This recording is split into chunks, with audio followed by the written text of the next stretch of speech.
Ya, bismillahirrahmanirrahim. Assalamualaikum warahmatullahi wabarakatuh. Mitra sejaman siar, selamat menunaikan ibadah sholat maghrib buat mitra yang menjalankannya untuk wilayah Bekasi dan sekitarnya. Seperti biasa mitra, kita kembali dengan pengajian Ba'da Maghrib bersama Gus Edward Abu Bakar. Dan buat mitra sejaman siar yang mungkin sekarang tengah panteng atau ingin bertanya tentang pembahasan kita di sore hari ini, entah itu yang terkait dengan topik ataupun di luar topik, mitra silakan bisa bergabung di 08 1003. Nah, sepertinya Gus Edward sudah hadir sejak tadi ya, sebelum saya hadir. Dan di studio ini sudah ada rupanya di depan saya. Assalamualaikum warahmatullahi wabarakatuh, Gus. Waalaikumsalam warahmatullahi wabarakatuh. Kabarnya baik ya, Gus ya? Alhamdulillah, Alhamdulillah, baik. sehat walafiat ya. Terlihat segar dari wajahnya. Amin ya Allah. Ya baik Gus, seperti biasa mungkin ada topik yang mewarnai kajian kita, pengajian Ba'da Maghrib ini. Silakan, topik apakah itu? Baik, assalamualaikum warahmatullahi wabarakatuh. Alhamdulillahi rabbil alamin. Allahumma salli ala sayyidina Muhammad wa ala ali sayyidina Muhammad. Rabbi shrah li sadri wa yassir li amri wahlul 'uqdatam min lisani yafqahu qawli. Amma ba'du, yang saya hormati mitra El Gangga di mana saja Anda berada. Semoga Allah berikan sehat walafiat, panjang umur, berkah selamat dunia akhirat. Semoga Allah ijabah segala doanya, Allah kabul segala harapan dan maunya, dan mudah-mudahan Allah wujudin segala cita-citanya. Yang saya hormati juga di studio ada Bunda Fitri dan Bang Jerry. Mudah-mudahan Bunda Fitri dan Bang Jerry beserta keluarga besarnya diberikan sehat walafiat, panjang umur, berkah selamat dunia akhirat, dan juga segala doanya, harapannya, bahkan cita-citanya diijabah oleh Allah Subhanahu wa taala. Dan mudah-mudahan zahir batinnya, dunia akhiratnya Allah berikan kebahagiaan dan keberkahan. Amin ya Allah ya rabbal alamin. Baik mitra Gangga, hari ini berjudul bekerjalah untuk duniamu seolah kau hidup selamanya. Terdapat sebuah hadis Rasulullah Shallallahu Alaihi Wasallam yang diriwayatkan oleh Ibnu Umar radhiyallahu anhu berbunyi sebagai berikut: A'mal lidunyaka ka'annaka ta'ishu abada, wa'mal li akhiratika ka'annaka tamutu ghadan. Bekerjalah untuk duniamu seakan-akan engkau akan hidup selamanya, dan bekerjalah untuk akhiratmu seakan-akan engkau akan mati besok pagi. Dalam penggalan pertama dari hadis tersebut, yakni i'mal lidunyaka ka'annaka ta'ishu abada, dipahami secara berbeda oleh berbagai orang. Ada sebagian orang yang memahaminya sebagai perintah supaya dalam bekerja untuk mencari dunia, kita hendaknya melakukan sebaik dan sekeras mungkin supaya mendapatkan hasil sebanyak-banyaknya, sehingga mencukupi seluruh kebutuhan karena akan hidup selamanya. Namun pemaknaan seperti ini sesungguhnya tidak tepat, meskipun dengan dalih sebagai perimbangan terhadap penggalan kedua dari hadis tersebut, yakni wa'mal li akhiratika ka'annaka tamutu ghadan. Di antara kaum muslimin tidak ada perbedaan pendapat tentang makna penggalan kedua ini. Mereka sepakat bahwa bekerja untuk kepentingan akhirat harus dilakukan sesegera mungkin dan sebaik-baiknya, karena kita dianjurkan berpikir seolah-olah besok kita akan mati.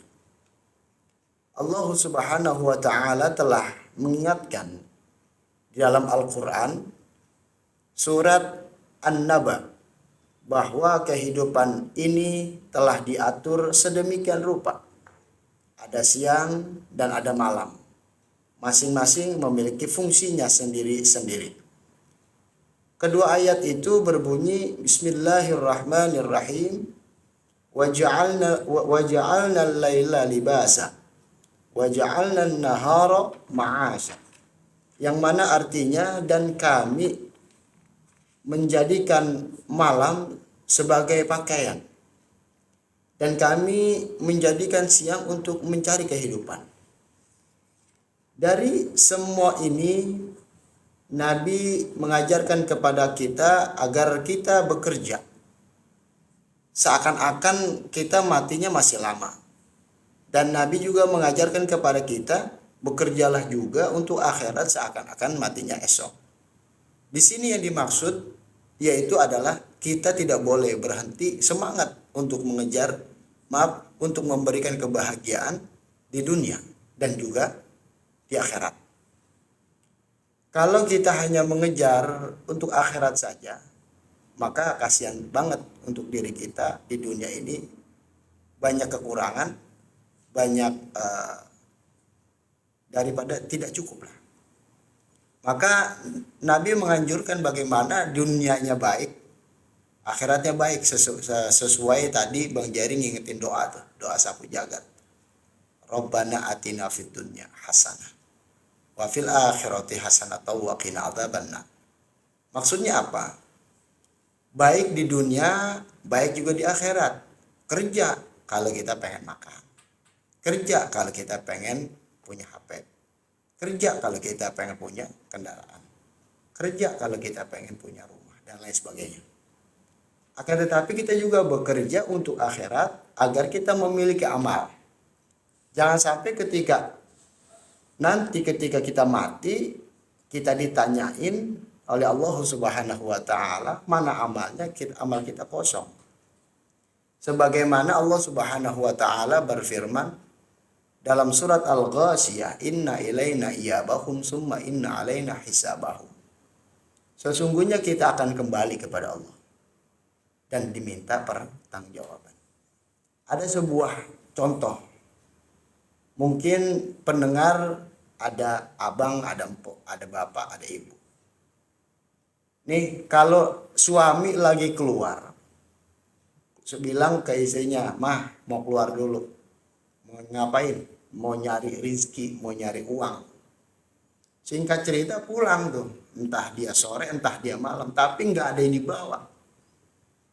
Kira-kira marah apa kagak? Kalau nggak marah itu berarti wow luar biasa itu istri. Misalkan ataupun yang dibawa cuma sedikit, 50.000 atau 100.000. Zaman sekarang kan ada yang bilang 100.000 cukup di mana bang? Katanya begitu. Padahal bicara cukup dan tidak cukup tergantung keikhlasan kita. Tergantung kita menerima dan kita berterima kasih kepada Allah. Begitupun ketika kita kembali kepada Allah. Ketika kita kembali kepada Allah, amal nggak ada. Lah kata malaikat, gimana sih lo? Di dunia ngapain aja? Gitu. Lalu kalau nggak ada amal, apa yang mau ditongolin, apa yang mau dijabarin di depan Allah? Ataupun ketika kita kembali kepada Allah, amal kita sangatlah sedikit. Mungkin ketika kita ditanya amal sholat kita mungkin setahun sekali. Atau seminggu sekali, mungkin. Ataupun kita sholat mah rajin, tapi ngomongin orang juga rajin.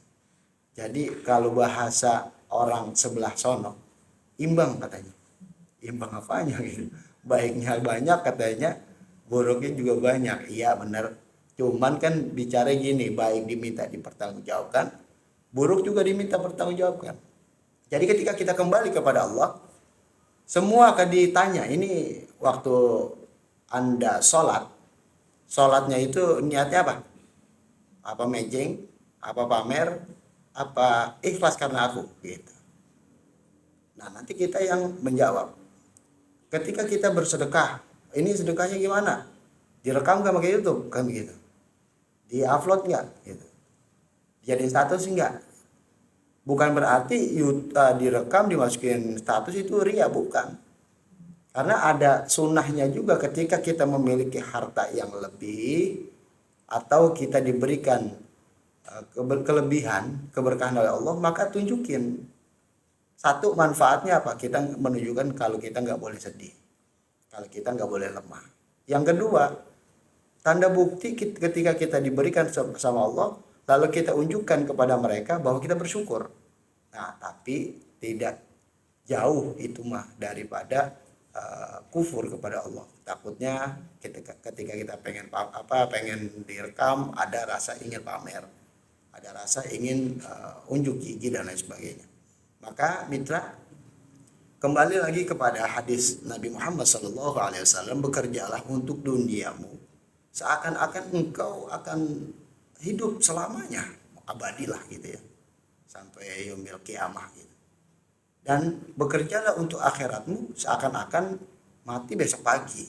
Ini suatu teguran yang luar biasa. Insya Allah kalau kita ingat ini motivasi dari Rasulullah SAW, kita kerja semangat tapi tidak lupa untuk ibadah. Kita ibadah semangat tapi kita tidak lupa untuk bekerja, karena kita memiliki tanggung jawab mengurusi istri, mengurusi anak, bahkan mengurusi siapapun yang dimana nanti akan diminta pertanggungjawaban oleh Allah Subhanahu wa taala. Terus dan terus kita berdoa kepada Allah, semangat, mudah-mudahan langkah kita mendapatkan ridho dari Allah Subhanahu wa taala. Walaupun sekecil apapun amal kita minta kepada Allah, ya Allah, jadiin ini, catat ini menjadi amal yang engkau ridhoi. Mudah-mudahan Allah berikan ridho itu semua dan Allah berikan keberkahan dan keberhasilan kepada kita semua. Wallahu a'lam bishawab. Demikian. Baik, hatur nuhun untuk Gus Edward yang sudah menguraikan sebagian dari topik ya yang kita bahas hari ini. Bekerjalah untuk duniamu seakan-akan hidup selamanya. Kemudian beribadahlah untuk akhiratmu seakan besok akan tiada. Nah, sementara untuk mencari sesuatu, katakanlah dari sesuap nasi hingga harta mungkin ya, bagaimana untuk bisa meraih dunia dan akhirat, Gus? Sementara ketika kita punya kesibukan yang padat, berkaitan dengan mencari nafkah yang begitu melenakan karena memburu rupiah, kemudian biasanya tanpa sadar kita melupakan yang namanya akhirat ya. Jadi istilahnya kita lupalah untuk melakukan tugas-tugas kita, tanggung jawab kita kepada Allah Subhanahu wa taala. Ini bagaimana untuk mendapatkan atau meraih dunia dan akhirat jika demikian, Gus? Baik. Yang paling terpenting dari awal kita pasang niat ya. Niat kita bahwa kita ingin mencari ridha Allah dan kita meyakini Allah selalu mengawasi kita pertama. Yang kedua itu ketika kita kerja nih Bun, dari rumah sampai studio lah ya, sampai studio, bilang sama Allah, niatin, ya Allah, bismillahirrahmanirrahim, la haula wala quwata illa billah. Kalau enggak, niatin, ya Allah, saya niat nih ya, saya berangkat dari rumah, ya Allah saya niat ada pengajian di Radio Gangga. Dari berangkat sampai sana, mudah-mudahan menjadi amal ibadah saya. Apalagi mitra semua bekerja kan bidangnya beda-beda nih. Ada yang dalam kantor, ada yang luar kantor. Ada yang sukanya ngetik, ada sukanya nyatet kan gitu ya, berbeda. Nah niatin, ya Allah jadiin amal ibadah. Minimal sehari itu kita bertawakal kepada Allah. Ya Allah jadiin ini sebagai ibadah. Ya Allah catat, ya Allah jadiin ibadah. Ridhoin ya Allah. Itu minimal kalau ada kata ingat dan tawakal kepada Allah seperti itu, insya Allah nanti amal ibadah yang lain akan nyusul gitu ya. Akan bahasa berhitung tuh enak ngitungnya satu, karena selanjutnya ada huruf, ada angka-angka yang akan nyusul. Akan tetapi kalau orang bilang saya kerja nih susah sholat, ingat ibadah itu kalau kita mau, kan pernah kita ibadahlah semampu kita. Kalau kita baru mampu dari rumah menyebut Allah, ya sebut Allah. Kalau kita baru bisa tawakal sama Allah, tawakal sama Allah. Pokoknya intinya sehari jangan kurang nyebut dari Allah. Sebut Allah, bertawakal kepada Allah, insya Allah nanti ada ibadah-ibadah yang lain kita kerjakan. Karena bahasa tadi saya bilang, ketika kita berhitung ada angka yang lain untuk nyusul tuh pengen dihitung. Insya Allah kalau kita tidak lepas bertawakal kepada Allah keseharian kita, Allah akan bantu kita untuk menjadi lebih baik. Ya. Ya, baik mitra zaman siar, mungkin mitra sekilas sudah jelas apa yang disampaikan oleh Gus Edward Abu Bakar tadi mengenai topik yang kita bahas, bekerjalah untuk duniamu seakan-akan hidup selamanya, lalu beribadahlah untuk akhirat seakan-akan besok akan tiada. Kemudian untuk melengkapi ibadah-ibadah kita yang berkaitan dengan akhirat ya, agar kita mendapatkan sesuatu di alam mahsyar nanti, tidak juga melupakan tanggung jawab kita di dunia sebagai meraih kesuksesan atau katakanlah mencapai kesuksesan dengan katakanlah dengan rupiah yang banyak.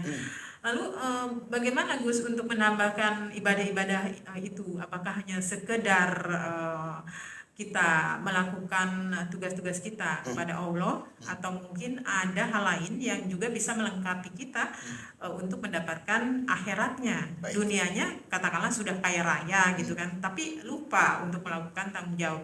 Lalu untuk menambahkannya, untuk bisa sempurna untuk mendapatkan akhirat itu bagaimana? Baik. Amal akhirat itu saya flashback lagi. Amal akhirat itu kan nanti di yaumil akhir itu inna awwalu ma yuhasabu bihil abdu yaumal qiyamah, di hari kiamat as-shalah. Sesungguhnya amal yang pertama ditanyakan oleh Allah kepada seorang hamba nanti di yaumil qiyamah itu sholat. Jadi bahasa orang Betawi, perenin dulu, rapihin dulu tuh sholatnya. Baik soal ada sebelum kita rapin sholat, kita rapin mandi. Sebelum kita sholat rapin wudhu. Sebelum rapin wudhu kita rapin mandi. Bahasa simpelnya saya diajarin Bang Jerry ini toharohnya, bebersihnya, ceboknya. Karena apa? Kalau dia bisa wudhu tapi nggak bisa bebersih, percuma wudhunya nggak sah. Contoh lagi hadas bun, tiba-tiba dia nggak tahu ilmu hadas, ilmu bebersih, ilmu cebok dan lain sebagainya, dia wudhu aja. Habis itu bilang, head saya udah kelar, terus saya wudhu aja. Padahal enggak, kita harus mandi dulu kan gitu ya. Jadi intinya belajar bebersih dulu, belajar wudhu, lalu lah kita merapikan sholat kita. Jadi mitra, kalau bicara saya diajarin guru saya gini, oke, di akhirat nanti itu kan yang pertama ditanya di akhirat adalah sholat. Tapi perumpamaan hidup tuh begini, nggak semua kok orang senang pakai baju putih, Bun. Anggaplah orang yang suka melakukan amal sholat itu orang yang suka pakai baju putih. Nah, kita masih suka pakai baju hitam nih, gitu ya. Ya udah, dengan baju hitam itu minimal jangan ada noda. Minimal tuh bahasanya gini, ada bulu kucing jangan ada. Ada maksudnya ada corak-corak kotoran-kotoran, misalkan kotoran lemari lah, itu jangan. Maksudnya apa? Kita baru bisa untuk baik sama anak, baik sama istri, itu ibadah. Yang penting nawa itunya, niatnya. Ya Allah, saya ngurusin anak istri saya ridho, jadi ibadah ya Allah, kan gitu. Nah, saya ngurusin emak saya, ya Allah, saya ridho, jadi amal ibadah. Ini maksud saya, kita belum bisa nih gitu pakai baju putih. Ya udah, pakai baju yang kita suka dulu. Nanti insya Allah Allah akan giring kita untuk bisa, untuk mau pakai baju putih. Walaupun sering kita ngomong, gua kira-kira pantas gak sih pakai baju putih gitu ya. Ini perumpamaan aja. Jadi mitra, kalau bahasa guru saya kembali, kita lakuin. Bukannya saya ngelarang sholat ya, maaf. Bukannya saya bilang gampangnya sholat, bukan. Tapi bisa kita nyari ini dulu, bahasa kita, motor ini udah lelah banget nih. Harus dibawa ke bengkel yang mana dulu, yang paling minim lah. Nah, nanti akan ke mesin gitu kan ya. Mesin itu kan sholat. Kalau sholat udah udah lancar, mesinnya enak gitu kan ya. Jadi kalau masih bisa dibenerin remnya dulu dah. Oh, jangan nih pakai nafsu nih. Nah, kalau masih bisa gas yang stabil, jangan bablas gitu ya. Itu perumpamaan dari saya. Ya. Baik mitra zaman siar, hatur nuhun Gus. Ini ada dari siapa namanya ya? Katanya Assalamualaikum warahmatullahi wabarakatuh. Mohon maaf Gus, saya bertanya di luar tema. Mungkin yang pertama, kalau kita haid baru selesai belum sempat mandi wajib, terus kita berhubungan badan sama suami, itu niatnya gimana Gus? Mandi wajib haid dulu lalu baca niat mandi junub atau gimana Gus? Karena hadas besar niatnya gimana Gus kalau dua sekalian gitu katanya, kalau dua sekalian gitu Baik. katanya. Jadi head kelar nih Bun, Ya. head kelar, kita pastikan sudah kelar, sudah bersih gitu ya. Lalu berhubungan badan jangan, karena perintahnya Islam itu bersih dulu, mandi dulu. Kalau kalau nanggung dia ntar mandinya sekalian, ya nggak ada itu agama Islam seperti itu. Jadi kok ribet banget, capek banget, enggak. Maksudnya apa? Ketika kita head kan itu mengeluarkan apa ya, noda-noda lah gitu ya simpelnya ya. Darah-darah yang tidak Kotoran lah ya. kotoran lah. Jadi harus bersih dulu. Jangan sampai ketika berhubungan intim ini kan sama-sama bersih nih. Sama-sama fitrahnya sebagai laki, sebagai perempuan. Nanti pertama kalau memiliki anak-anak yang sehat. Yang kedua, minimal itu badan suami, badan istri menjadi sehat. Yang ketiga, hubungan suami istri itu hubungan yang suci, Bun. Bukan, maaf ya, orang kelar head atau head dihajar juga. Ini hubungan suami laki dan wanita ini yang tidak sehat. Yang disebut berhubungan badan itu adalah berhubungan suami istri yang sehat. Yang sehat, yang suci, yang bersih. Jadi yang tadi nanya tuh, jadi ketika head udah kelar, mandi dulu.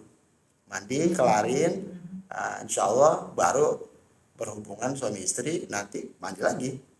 Gitu. Jangan pakai mandi dua niat sekaligus, ya nggak bisa. Karena niat head sama niat Sendiri-sendiri ya. masing-masing Bun. Masing-masing. Walaupun niatnya sama, Iya. baca niatnya sama. Iya. Baik, saya baru menemukan namanya inisial R kali ya. Siap. R Francisca, R-nya saya sembunyikan takutnya ini ya apa namanya. Viral ntar. Iya. Baik, hatur untuk inisial R ya. Siska yang sudah bertanya kepada Gus Edward Abu Bakar ya. Sepertinya perempuan ini, kaum hawa ini agak sedikit ribet ya Gus dibandingkan dengan laki-laki ya, apalagi berkaitan dengan tadi haid ya. Kemudian kalau kita nggak keramas dengan hadas besar itu tidak boleh juga, apalagi tadi digabungkan ya. Lalu bagaimana untuk misalnya saya kembali lagi ke bekerja untuk duniamu. Ketika seorang perempuan bekerja, katakanlah ya, sementara menjadi tulang punggung, walaupun suaminya mungkin ada, tapi mungkin suaminya tidak seaktif perempuan yang mencari nafkah. Lalu bagaimana ini hukumnya Gus? Apakah ketika kita memberikan, katakanlah ya, memberikan kebutuhannya, dilengkapi kebutuhannya, dicukupi sang suami, kemudian sang istri ini bekerja, ini hukumnya bagaimana nih Gus? Boleh. Begitu ya. Boleh, karena satu tadi mungkin suami itu mungkin pengangguran lah. Dia udah, tapi pengangguran itu bukan yang leha-leha. Maksudnya bini gua kerja ini, bukan. Tapi yang namanya sebut pengangguran tuh udah kesana nggak dapet, kesana nggak dapet, malah dia tuh terus berusaha tapi belum dapet nih. Sehingga istrinya, karena istrinya soleha, udah bang mencari aja gitu. Tapi insya Allah makannya ada, karena kan saya ini kerja. Udah jangan dipusingin, semangat terus dah. Ini kan jadi suami istri yang ideal nih. Jangan sampai begini, lu nggak kerja, gua kan istri gitu ya. Ya kan namanya suami dan istri saling membantu, saling mengisi, saling mencukupi. Nah apalagi maaf, kalau memiliki suami kayaknya udah nggak mampu nih buat kerja, buat ngasilin uang udah nggak mampu. Itu istri itu harus membantu. Jangan sampai begini Bun, yang disebutnya istri yang tidak baik itu ketika suami tidak mampu, istri diam aja dan marah-marah kerjanya, ataupun suami ditinggalin. Ini bahasa gini, berarti maunya enaknya doang. Yang kedua, mana cinta yang sejati gitu ya. Nah, sedangkan pernah tuh dengar kalimat dalam pergaulan anak remaja, mungkin ada namanya cinta kita abadi. Ada tuh dalam Islam, ada tuh Bun. Cinta abadi itu ada. Mana buktinya? Contoh, saya doain Bunda Fitri suaminya masuk surga. Nah, Bunda Fitri suaminya Bunda Fitri masuk surga juga. Pertama kalimatnya, surga itu abadi Bun. Nanti suami yang sudah masuk ke surga akan ditemenin istrinya yang nggak nikah. Kalau istri misalkan ditinggalin suaminya nih, terus dia nikah lagi, ya udah main itu.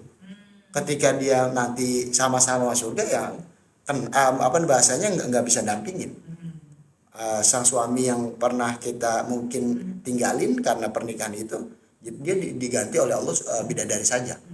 Nah, tetapi kalau istri yang solehah, dia mendampingi, disiapkan oleh Allah bidadari-bidadari yang lain, tetapi istri itu lebih cantik daripada bidadari yang ada disiapkan oleh Allah Subhanahu Wa Taala. Maka dalam Islam itu ada cinta abadi, gitu. Yang kedua, kenapa cinta abadi itu ada? Karena surga itu kan diciptakan untuk kecintaan Allah kepada Nabi Muhammad.